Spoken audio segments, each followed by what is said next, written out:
Olá, turma! Sejam bem-vindos a mais um episódio do podcast do Ecossistema do Futuro. E hoje eu estou aqui com uma especialista em privacidade de dados, minha querida amiga Manuela Mantegari, gente. Ela é graduada em Direito pelas Faculdades Metropolitanas Unidas e com extensão em Proteção e Privacidade de Dados pela Data Privacy Brasil. Possui larga experiência em negociação, conciliação e mediação judicial e extrajudicial. É uma mulher feríssima em contratos eletrônicos, blockchain, inteligência artificial e dados pessoais, totalmente ligada à realidade digital. Uma advogada de direito digital. E com vocês, nesse episódio que será incrível, eu tenho certeza, Manuela Mantegari. Obrigada, se apresente, Manu. Obrigada, Glória. Dia desses eu escutei na internet a seguinte pergunta: quem é você sem o teu título, sem o teu estado civil, sem a tua condição, né? Quando se apresenta assim, tudo, mas quem sou eu, né? Sem tudo isso. Então, eu sou uma mulher atemporal,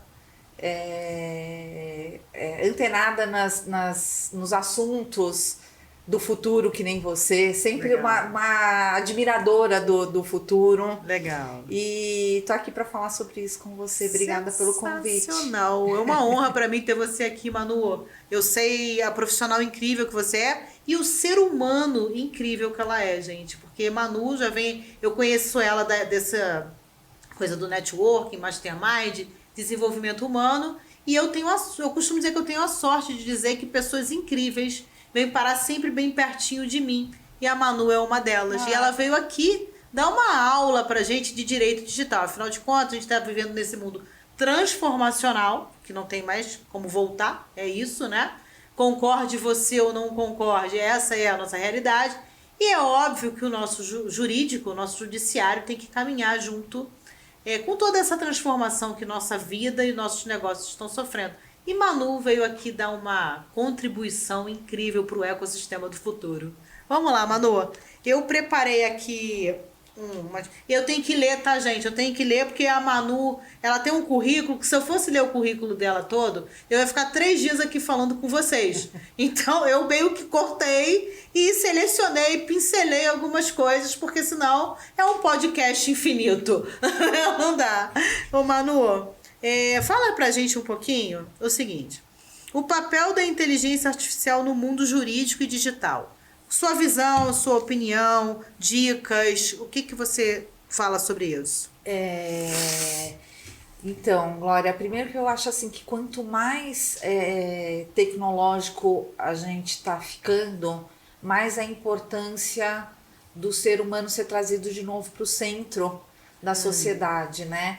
Porque quanto mais a gente está distanciando e terceirizando a nossa vida para o mundo tecnológico, mais é importante a gente trazer o ser humano para o centro de todas as questões, sejam elas jurídicas, sejam elas de desenvolvimento de novas tecnologias.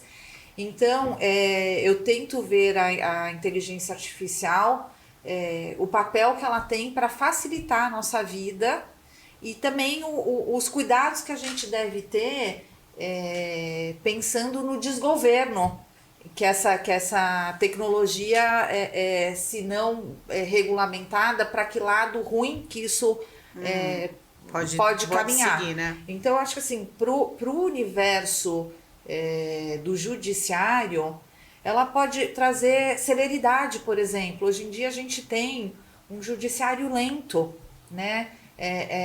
A justiça, ela às vezes não consegue ser justa pelo volume. A gente tem um país super judicializado, com muitas demandas, às vezes com julgamentos ineficientes.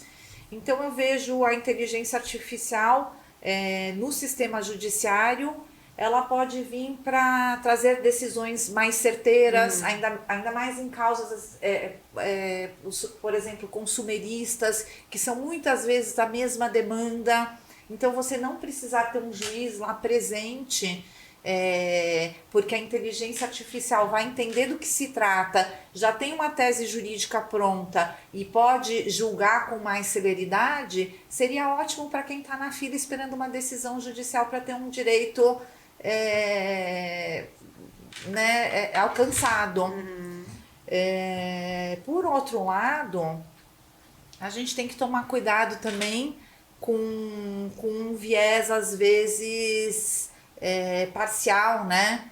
Então, com uma visão muito parcial, e um viés que pode ser preconceituoso, Certo.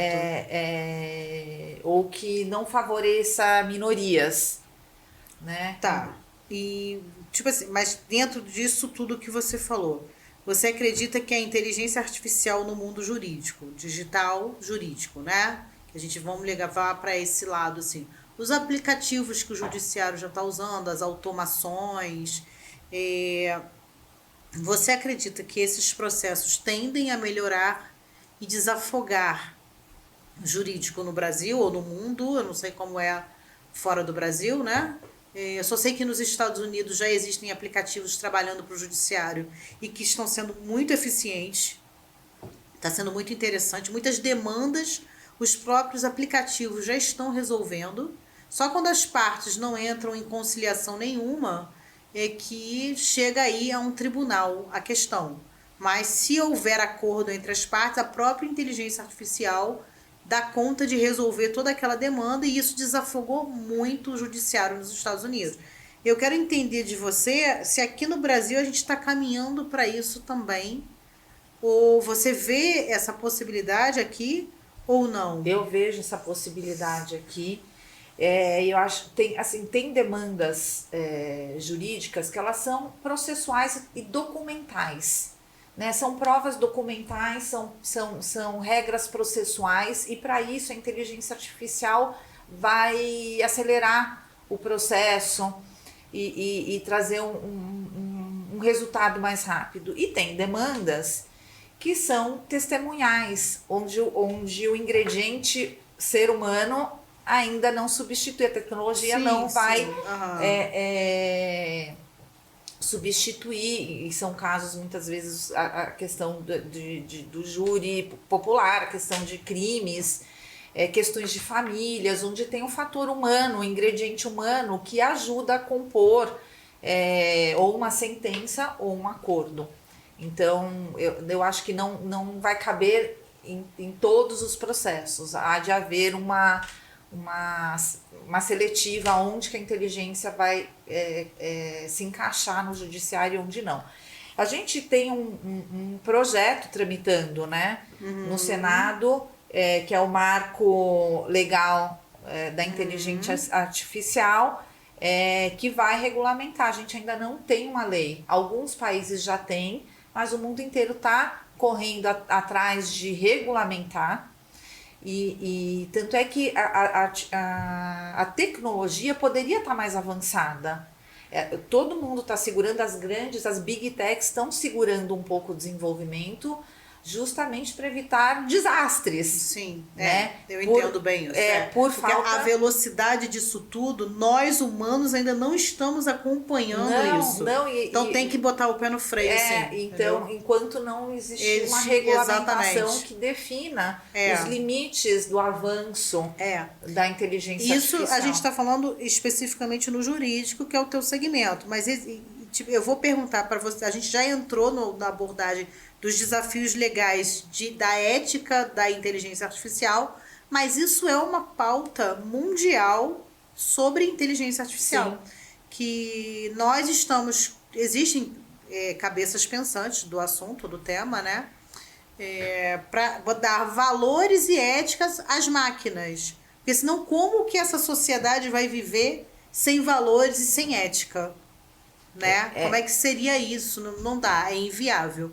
Então, como no mundo e em todos os segmentos existem os desafios, penso eu que dentro do jurídico maior ainda, porque é um peso de uma responsabilidade muito grande. Sim, inclusive um tribunal porque né, artificial, digamos, de inteligência artificial, um julgamento. Como seria isso, né, Manu? então assim, se a máquina está substituindo o ser humano para certas decisões, como ser humano, eu vou ser responsabilizada por uma decisão errada que eu tomar. Sim. Se eu causar o mal a alguém, existe uma lei, um código civil e penal aqui no Sim, Brasil e no mundo exato. todo que me pune por ter causado dano a alguém. Mas e a máquina?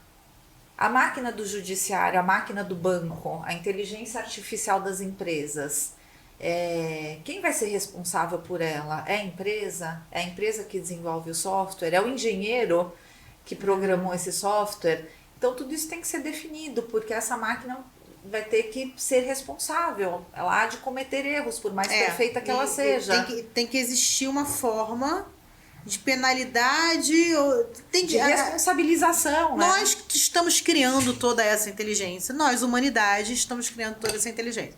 Então, nós vamos ter que arranjar as soluções para aquilo que nós estamos criando. É meio isso, né? Isso. Porque realmente... A gente pode estar criando um anjinho ou um monstrinho. Demônio. Então, é verdade. Os desdobramentos ainda... Disso tudo, né? Disso tudo. Então...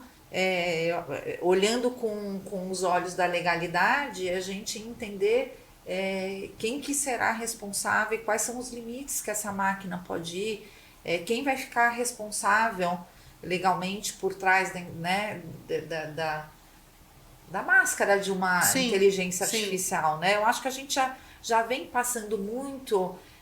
autonomia às máquinas. Autonomia para as máquinas. E você acredita que dentro do jurídico, porque isso é uma realidade, essa autonomia é uma realidade, mas você acredita que dentro do jurídico essa autonomia não possa existir ou tem que ser controlada ou assistida? Qual é a tua visão? Eu acho que tem que ser controlada e assistida. Eu venho acompanhando o desenvolvimento, né, da regulamentação. E a princípio, antes do ChatGPT, existia um discurso tecnológico, né? Então, tentar estabelecer regras tecnológicas para criar a lei, né? E de lá para cá, acho que a gente entendeu que não, que a tecnologia ela vai avançar muito mais rápido e a gente não tem noção dos desdobramentos tecnológicos que a inteligência artificial pode trazer para o nosso cotidiano, para as nossas empresas e para as consequências da aplicação disso no nosso cotidiano, nas empresas. Então, retrocedeu-se um pouco até na questão da criação, da regulamentação e voltando a colocar, então, o ser humano como centro da criação dessa lei. Então, quais são os riscos para o ser humano? Quais são os riscos na vida do ser humano? E formou-se como que uma pirâmide, onde lá em cima é muito arriscado, então o controle tem que ser muito maior, e aqui embaixo, para certas aplicações, o ser humano não está em risco, então o controle pode ser menor. E quanto maior o risco que a gente está colocando no ser humano, maior tem que ser o controle, a fiscalização e o limite que essa tecnologia vai poder avançar. Então a gente volta, meio ambíguo, né? Então, por um lado, a gente tem a questão do avanço tecnológico, e por outro a gente está retrocedendo para colocar o ser humano no centro dessa regulamentação.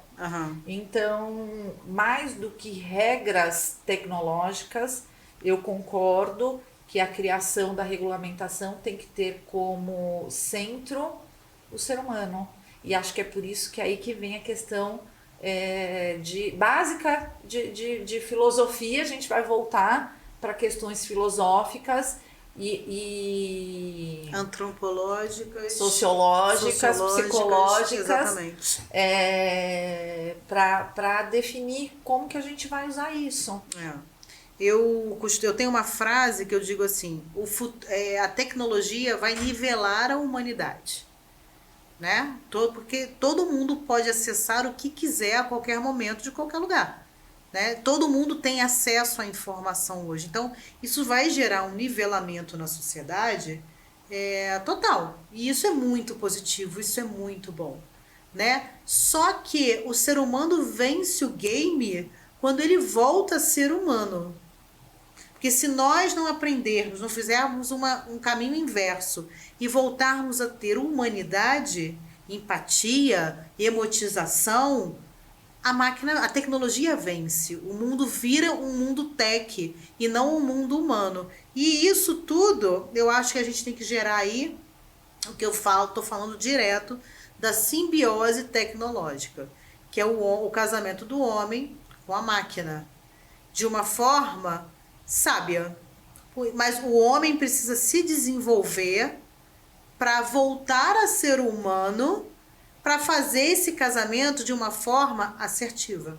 Eu concordo muito com você, Glória, Né? muito, porque eu falo, a gente se distanciou, os algoritmos estão tomando conta, né, Exatamente. da nossa vida. Então, a gente está sendo influenciado, a gente O tempo inteiro. o tempo todo, né? O tempo inteiro. A gente não tem, muitas pessoas não têm Discernimento. discernimento. E por pouco se conhecerem, por pouco conhecerem o outro, estamos sendo manipulados por uma tecnologia. Então, a tecnologia entende que você gosta de determinado assunto e ela vai te mandando aquele determinado assunto cada vez mais e você se distancia de outras possibilidades. Porque você está completamente fechado para aquela bolha, né? Então, a gente vem vendo mundialmente cada vez mais essa polarização de ideias, né? Então, eu me junto com pessoas que pensam igual a mim e as que não pensam igual a mim estão excluídas, né? E a gente vai perdendo a capacidade de dialogar, de escutar. E eu sou uma grande defensora da diversidade. Eu acho que grupos diversos constroem coisas maravilhosas. Porque são diversos tipos de vertentes, diversos vieses, né? E a melhor forma, eu tenho falado muito aqui também sobre isso, pensamento crítico, né? O pensamento crítico, para você ser cético, ter pensamento crítico, e todos nós somos enviesados de alguma forma. E a tecnologia vem enviesando. E a melhor forma da gente destreinar isso, digamos assim, um destreinamento do nosso viés, é você em toda essa diversidade. É você ter a flexibilidade de permitir que essa diversidade faça parte do seu dia a dia, porque é onde você vai começar a se conectar com o que é diferente de você. E você vai poder ter a chance de pensar diferente. E eu acho que muitas pessoas pensando iguais juntos... Não funciona, a unanimidade é burra. Sempre. O processo de criatividade tá morto, exatamente. Então eu acredito que nem você, que realmente a gente tem que humanizar, a gente tem que retroceder e humanizar e voltar... E pensar até em questões de cidadania, né? Porque a gente desaprendeu a ser cidadãos. Exatamente. Manu, basta a gente olhar o número de casos, o quanto as pessoas estão disfuncionais. Porque elas não estão se entendendo nesse mundo em transformação. E isso tudo leva para isso que a gente está falando, porque as pessoas são influenciadas o tempo inteiro por um algoritmo, que a gente sabe que isso acontece, né? Enquanto a gente não tiver aí diretrizes éticas muito sérias para fazer a coisa funcionar de uma forma diferente, cabe ao ser humano voltar a ser humano, como a gente acabou de falar, e trabalhar muita questão de inteligência emocional. Você pode ver que nunca teve tão em alta. Eu sei que a gente está falando de futuro e tecnologia. As pessoas acham que não tem a ver, mas tem tudo a ver, gente. A gente nunca precisou tanto dessa coisa das emoções estarem alinhadas, né? A inteligência emocional está alinhada para que a gente saiba se posicionar e lidar com esse mundo tech que está aí. Eu acho que a ironia do destino é isso, é falar do futuro, tendo que voltar às raízes do passado. Tendo que retroceder. É isso. E a gente vive, a tecnologia trouxe muita angústia, ansiedade para as pessoas, Porque é tudo né? muito rápido. Então, a gente, ainda mais aqui no Brasil, nunca os níveis de pessoas depressivas e com doenças ligadas à ansiedade... Doenças mentais, o número aumentou, explodiu. Explodiu. E aí eu acho que vem essas inteligências artificiais suprir, quem sabe, esse buraco da solidão, que também é um perigo, né? Nós somos seres humanos, a gente foi feito para ficar em bando. A gente não foi feito para ficar isolado sozinho na companhia de uma máquina, né? Então, eu me divirto, tem um monte de videozinho engraçado na internet das pessoas utilizando Alexas, Googles, e você vê até casos de gente que se apaixona pela inteligência artificial, porque aquilo é uma companhia, tá falando com você. Eu não sei se é China, Japão, Coreia, que uma pessoa casou com uma inteligência artificial. Com uma inteligência artificial, um robô, um humanoide, um negócio. A pessoa casou. Eu falei, gente, isso não é normal. Não, isso não é normal. O futuro não é isso. Não, o futuro não é isso. Eu acho que não é pra isso que a gente tá... Entende? Mas isso é o ser humano que tá, na minha opinião, disfuncional, desequilibrado. Sabe? A gente precisa voltar a entender um pouco de nós, um pouco de gente, sabe? Pra gente poder encontrar aí uma base, voltar ali às raízes, pra gente poder se embasar de novo, fortificar a nossa identidade, para poder realmente conseguir abraçar toda essa tecnologia e esse novo mundo, tudo isso que está acontecendo, saudavelmente. Porque o futuro, eu costumo dizer que ele é lindo, ele é maravilhoso, ele é próspero, nunca existiu, acho que na história da humanidade, momentos tão abundantes como agora, Manu, tipo, porque a gente pode estar no mundo inteiro ao mesmo tempo, né? Através da tecnologia. E as pessoas estão se afundando, né? A grande massa, a grande maioria, está se afogando dentro de si mesmo. Está numa fase de transição, né? Então a gente teve a globalização com a internet, que trouxe essa aproximação das culturas. E agora a gente, com a entrada da inteligência artificial, a sensação que eu tenho é que a gente, de fato, na prática, rompemos as barreiras, né? Então a gente não podemos mais pensar como local, né? Como uma comunidade. Não. A gente tem que pensar... A gente vive local e pensa a nível global. Inclusive, assim, em relação a essas questões ambientais, né? De climáticas, não adianta um canto ter uma política ambiental e o outro canto não. Não tem como fazer essa compensação. A gente tem que pensar em nível global. Tem que pensar de macrosistema. Macrosistemas. E quando a gente fala de inteligência artificiais, as big techs, elas não são regionais, né? Elas atuam da mesma forma, essa tecnologia atua da mesma forma para a humanidade inteira, para o mundo todo. O Manu, me diz uma coisa, quanto à regulamentação, esse marco legal aí da inteligência artificial, que foi quando a gente entrou em toda essa abordagem aí, que traz isso tudo, não tem jeito, né? Você acha que nós, Brasil, estamos atrasados? É um caso Brasil ou é um caso mundo, tá?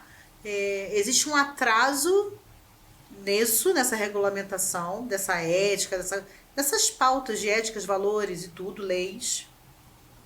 Ou você acha que tem países que estão mais avançados, outros que estão mais atrasados? Ou as pessoas não estão dando a devida atenção a isso? Qual é a sua opinião sobre isso? Eu acho que o Brasil, nessa questão tecnológica, segue muito a pauta europeia de regulamentação. Você acha que a Agenda 2030 tem a ver com isso? Está sendo seguido? Isso diz muito respeito a... Não, corta aqui, tá? Não vamos falar disso. Fala de novo. Quando você falou... Repete aí, pois é. Não vamos entrar nisso. Repete aí a tua última fala e segue. Que o Brasil segue muito a... Tá. O Brasil segue muito a pauta da regulamentação europeia. Tanto é que a nossa Lei Geral de Proteção de Dados, ela é muito parecida com a Lei Europeia de Proteção de Dados. Inclusive, aonde a nossa lei tem um gap, a gente vai olhar na lei europeia como que eles solucionaram esse gap.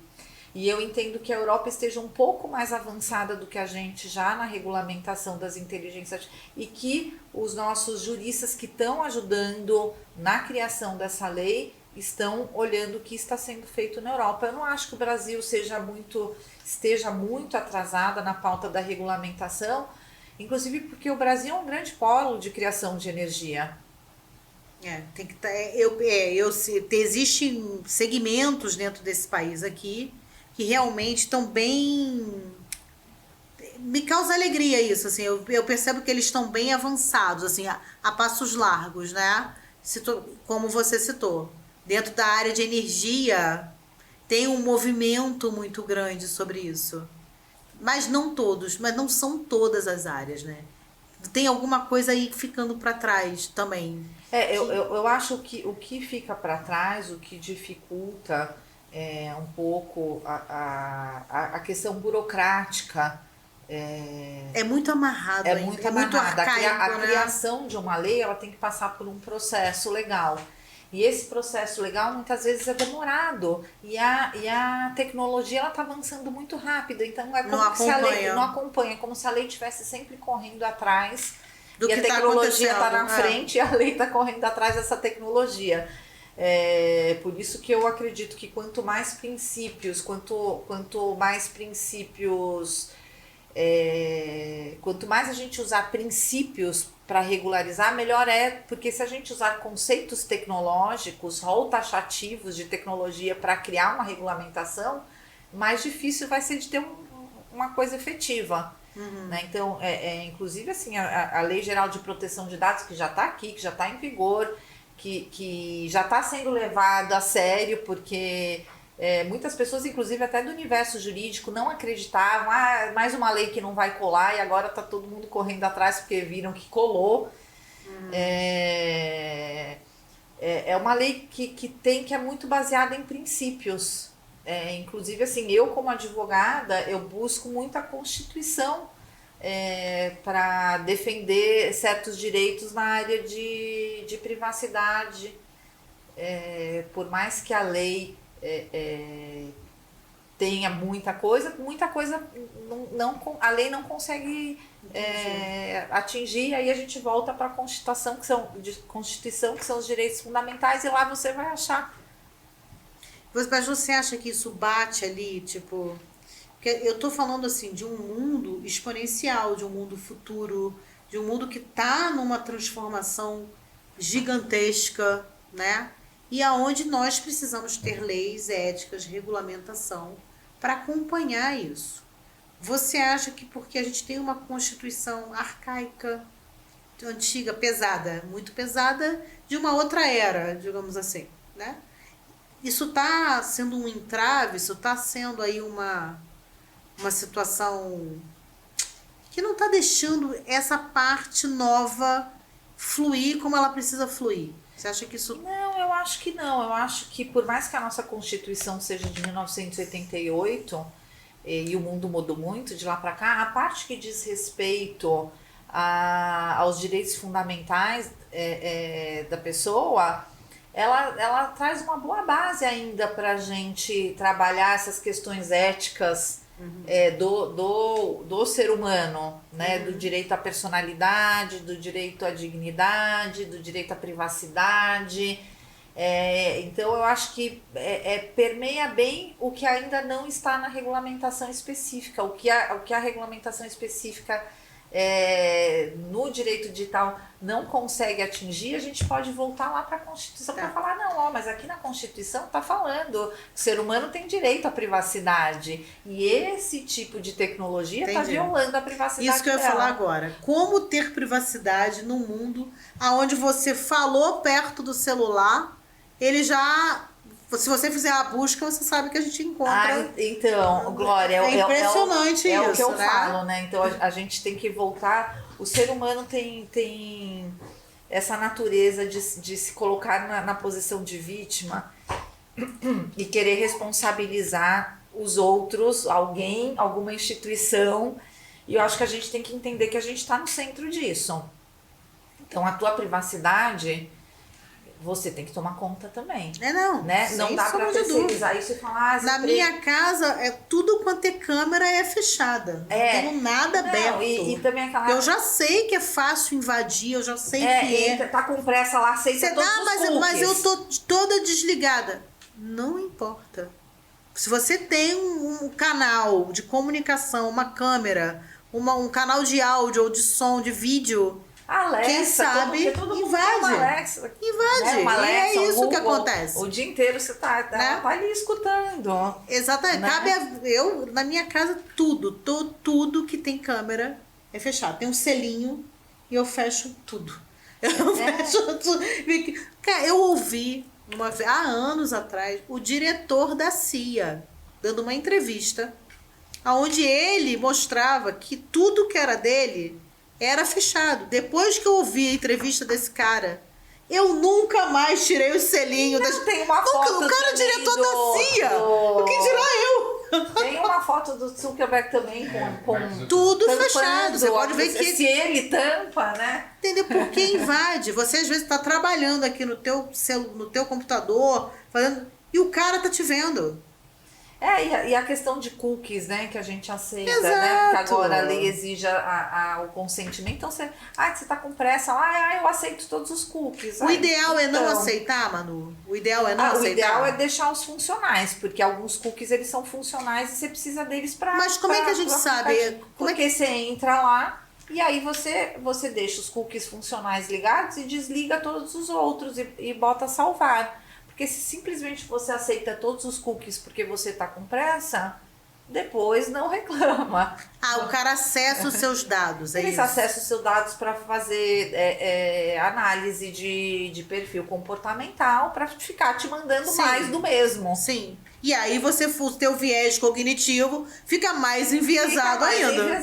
Óbvio. E aí você não vai ter essa visão ampla, né, de mundo. Você tá vendo uma pequena fatia que é aquela que é o que a inteligência artificial tá direcionando para você olhar.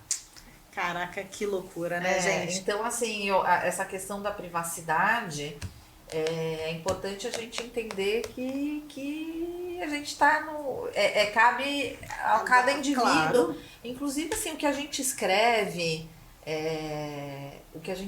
hoje, o que a gente documenta, as fotos que a gente disponibiliza. Isso está registrado para sempre. Acabou. Né? Caiu no Google ali, acabou. Não sai nunca mais. Não sai nunca mais. Inclusive, assim, eu tive até um caso agora no escritório de desindexação, né? Que as pessoas não querem ter certos dados delas lá indexados, né? Então você coloca o nome de uma pessoa, aparece quantas empresas ela tem, quantos processos ela tem, quantos... Tudo, e uma coisa é o direito ao esquecimento, que a lei já entendeu que não existe, né? Agora, desindexar certos dados... sim, porque é uma questão de privacidade. Se a tua privacidade está sendo invadida e você está sendo prejudicada pelaquela exposição daquela tua privacidade, cabe a desindexação desses dados. Que legal. Aí, turma, segue a dica da Manu. Preste atenção nisso, porque se jogarem o teu nome lá no Google, a pessoa, dependendo do nível de pesquisa que ela quiser e aonde ela chegar, se souber fazer a pergunta certa... Ela sabe tudo sobre a tua vida, até dos seus processos na justiça. Eu já vi vários. Então, segue a Manu, preste atenção no que ela está falando, porque isso aí é muito interessante. Foi muito bom você tocar nesse ponto, Manu. Então, Glória, muitas vezes as pessoas acreditam, ou esses sites que divulgam dados seus, eles se utilizam de dados públicos, né? Eles pegam dados públicos que estão disponíveis, LinkedIn, redes sociais, processos que são públicos no Tribunal de Justiça, para compilar isso e divulgar no site deles. Só que a finalidade desses dados, por mais que eles sejam públicos, eles têm uma finalidade específica. Então, esses dados não podem, só porque eles são públicos, serem utilizados por uma finalidade específica daquela que você deu destino, ou que o Estado deu destino. Então, não é só porque um processo é público, que pela lei ele deve ser público, o conteúdo daquele processo pode ser utilizado por uma finalidade diferente num outro site. Então, a desindexação é sobre isso, é falar não, por mais que tenha um dado público, ele não está sendo utilizado para a finalidade onde ele foi dado publicidade. E é isso que dá a tese para a gente desindexar dados públicos que a gente não quer que outras pessoas tenham acesso. Muito legal. Gente, a gente já está chegando aqui na reta final do nosso podcast, tá? Aproveitem, como eu sempre falo, os podcasts aqui do Ecossistema do Futuro são verdadeiras aulas. A Manu tá aqui falando muita coisa interessante. Eu vou rever algumas coisas, Manu, mediante o que você está dizendo. Tem várias anotações aqui. Você está falando, eu estou anotando, tá? E olha, lembrando a vocês que nós estamos em todas as plataformas de streaming e também no Spotify. Então você pode nos assistir e nos ouvir em qualquer dia, em qualquer horário. Assina o canal, fica ligado, porque o próximo episódio também vai ser sensacional. E para que você seja avisado, você tem que estar conectado com a gente. Valeu? Então vamos lá, Manu, para a gente finalizar o nosso bate-papo aqui. Eu quero que você fale um pouquinho pra gente sobre o impacto da inteligência artificial na sociedade e na economia. Como é que você vê isso? Impactos positivos, negativos? Qual é a sua visão? O que você acha?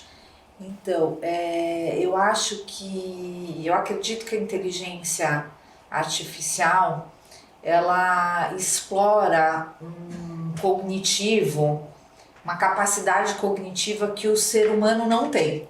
Né? Então seria a capacidade cognitiva multiplicada exponencialmente.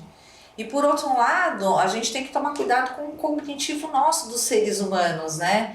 Porque nós estamos nos tornando uma sociedade preguiçosa, porque a gente tem máquinas que estão podendo pensar por nós. Então acho que como sociedade, a gente tem que tomar cuidado tanto com essa super capacidade cognitiva da inteligência artificial, como a nossa capacidade cognitiva. Eu já vim há algum tempo falando da questão de saber fazer boas perguntas, né? O nosso aprendizado, até o aprendizado tradicional, como a gente já vinha fazendo em ambientes acadêmicos, é muito sobre o tipo de questionamento que você faz enquanto você estava numa sala de aula assistindo um professor, uma pessoa que sabe mais do que você, que tipo de debate que você traz para aquela aula. E hoje em dia, o nosso professor são os dispositivos que a gente tem à nossa disposição, né? Então,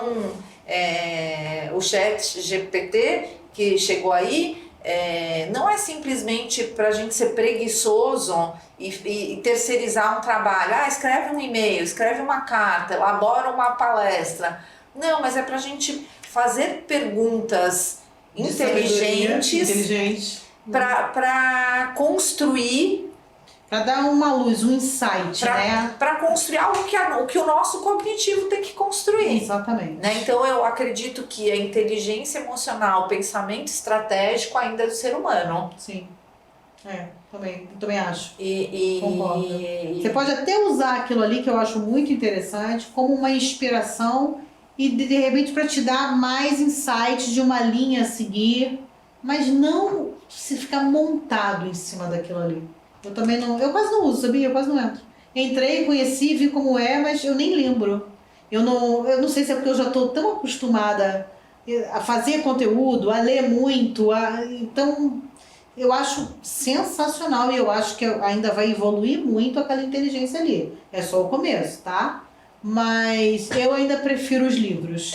Então eu acredito que assim, a nossa grande lição, que eu tô tendo para mim e que é o que eu posso dizer para quem está começando nesse jogo da inteligência artificial, é treinar o teu cognitivo e a tua capacidade de pensar estrategicamente e aprender a fazer perguntas melhores, porque aquilo que você vai receber da inteligência artificial, o output que você vai receber, tem muito a ver com o input que você vai dar.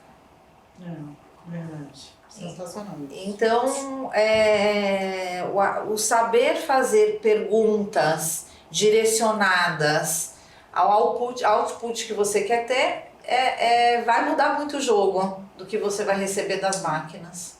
Perfeito, Manu. E Manu, pra gente finalizar, qual o recado ou dica, mensagem que você queira deixar para o público nesse teu contexto todo, de mundo, de jurídico? Uma dica, fica à vontade. Pode ir, por favor, deixa as suas redes, fala assim, aonde as pessoas podem te encontrar, fala com o pessoal aí. Tá. A dica que eu deixo, a gente está falando de tecnologia, mas a dica que eu deixo é para o ser humano, e não para a utilização da tecnologia. Não estou aqui para recomendar a utilização dessa ou daquela tecnologia, e sim uma boa base para a gente conviver com a tecnologia de forma harmoniosa, ética e segura.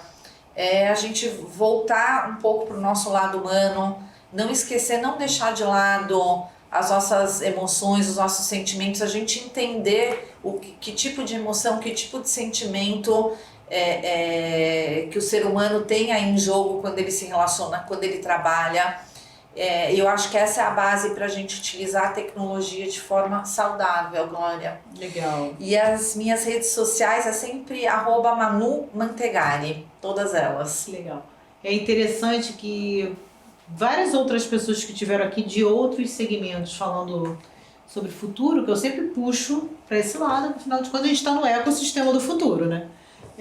Todas têm essa opinião, isso está me chamando bastante atenção, que todo mundo que senta aí, seja de gestão empresarial, marketing, vendas, todo mundo está focando as pessoas, eu vejo que as pessoas enxergam que é o ser humano que vai ser a diferença nesse jogo, se ele voltar a ser humano. Todo mundo compartilha dessa opinião que você está deixando aqui como dica para a turma. E, gente, olha, falando da Manu, além de tudo, ela também é escritora. E olha que livro lindo que ela trouxe para mim, tá? Onde um capítulo inteiro aqui é dela. Manu, muito obrigado. Se Vira Mãe, Se Vira Mãe é o nome do livro. Recomendo, tá? Só tem gente fera aqui, inclusive a Manuela Mantegari, tá?